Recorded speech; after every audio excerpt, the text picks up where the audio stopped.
On parle politique à présent avec notre invité du jour, Danielle Auroy. Bonsoir. Bonsoir. Vous êtes élu Europe Écologie Les Verts à la mairie de Clermont et à Clermont Communauté. Et vous venez donc d'être désignée pour être candidate aux législatives en 2012 sur la circonscription de Clermont-Montagne face à Louis Giscard d'Estaing notamment. Pourquoi choisir de vous représenter sur cette circonscription où vous avez déjà été battue 2 fois, je le rappelle, en 97 et en 2002? Alors, j'ai été battue 2 fois, mais j'avais quand même pour la première fois mis le président Valéry Giscard d'Estaing en ballottage. Ça ne lui était jamais arrivé de sa vie. Et dans une configuration qui est la même que celle que nous proposons à l'heure actuelle, c'est-à-dire Europe Écologie Les Verts et le Parti Socialiste. Donc, pourquoi pas? Je pense que la famille Giscard d'Estaing gère depuis très longtemps, de façon pratiquement héréditaire, cette circonscription. Je ne vois pas pourquoi elle serait condamnée à rester à droite. D'autant que Louis Giscard d'Estaing, qui est un adversaire tout à fait intéressant, mais il a fait tout ce qu'il fallait, comme tous les députés, pour soutenir la politique catastrophique du président Sarkozy.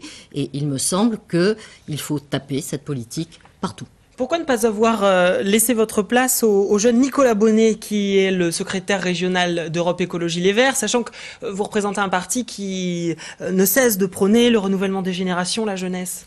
Il y a déjà Cécile Duflot, me semble-t-il, qui sur Paris représente largement la jeunesse.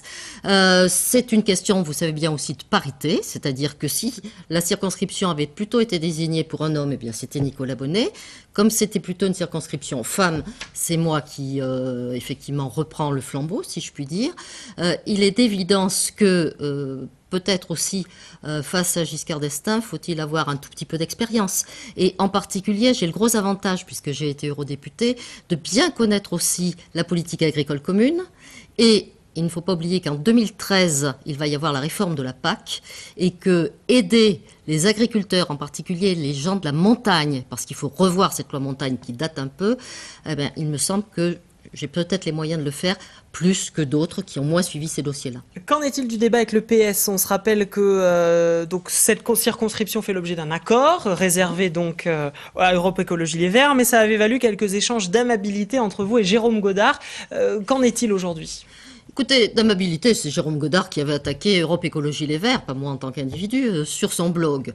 J'ai rappelé qu'il n'y avait pas, me semble-t-il, de népotisme prévu par les socialistes. Et donc, je crois que tout simplement, il faut qu'on dialogue. Le Parti Socialiste, nous allons parler effectivement avec lui.